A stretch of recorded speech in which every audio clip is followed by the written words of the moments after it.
Abi niye oraya geldi abi? Abi ne bekliyorsun? Buzlara attı abi oradan gidiyor aşağıya. Abi.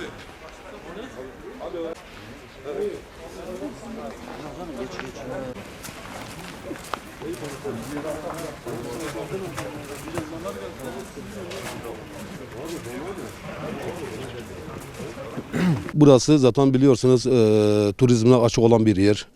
Hadi kar yağdı 2 gün dedik normaldir. Çalışmalar olmaz etmez. Ama gelen kar bittikten sonra yerel yönetimlerin hiçbiri kendine düşen görevleri yapmadılar.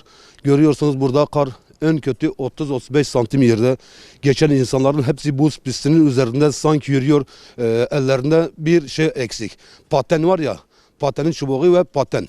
O olsa ellerinde burada rahatlıkla paten yapabilirler. Burada yaklaşık 60-70 tane esnaf var. 60-70 tane esnafın halini düşünen hiç kimse yok. Yerel yönetimler, belediyesi, valilik olsun, çevre şehircilik olsun, kaymakamlık olsun, bunların hiçbiri şu an bu çalışmalara dahil değil.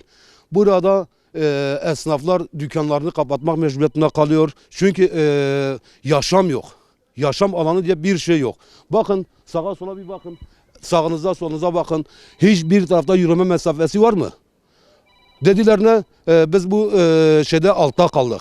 Tamam altta kaldınız, hadi 2 gün altta kalabilirsiniz. Ama bu karın üzerine bir hafta geçti. Bir hafta geçmesine rağmen ne diyorlar? Biz size tuzu gönderelim, çakalı gönderelim, siz kendi imkanlarınızla buraları açın. Ya o zaman bu yerel yönetimler burada ne iş yapıyor? Cezalara geldiler mi? Burada esnafı bezdiriyorlar. Her gün ceza üzerine ceza, her şeyi yapıyorlar.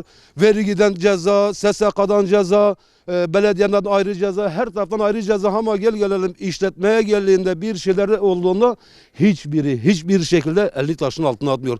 Buradaki esnafları kendi kaderlerine baş başa bırakmışlar. Ya burası koskoca turizm alanı olan bir yer. Burada şu an insanların çoğunluğu burada fotoğraf çekim alanları olması lazımdır ve bu karın içinde hiç kimse korkudan yürüyemiyor. Yani burada hiçbir şekilde yerel yönetimler iş yapmıyor. Ne belediyesi, ne valilik, ne kaymakamlık, ne çevre şehircilik. Hiçbiri iş yapmıyor. Ve istiyoruz ki buradaki sorunların bir an önce giderilmesini istiyoruz. Bizlere ne diyorlar? Kendi imkanlarınızla buraları yaptırın. Kepçe kiralayın, getirin burayı yapın. Bir kadın düşse, bir erkek düşse kolunu bacağını kıracak. Kim bu vebalın altına kalkacak? Hiç kimse. Ya Allah'tan korkun.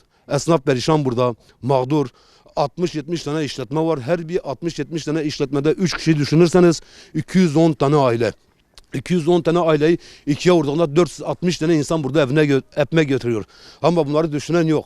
Nedir? Herkes rahatlığındadır. Aman, aman, aman. Ya Allah'tan korkun ya. Allah'tan korkun. İnsanın biraz Allah'tan korkusu olur ya. Nedir? Şimdi biz burada bu basın açıklamasını yaptık. Afarız olacağız da. Hem yerel yönetimlerden hem her taraftan. Nedir? Buradaki hakkı konuştuğumuz için. Vallahi billahi tillahi ne olursa olsun biz hakkı konuşmaya devam edeceğiz. Ve bu şekilde bilinsin.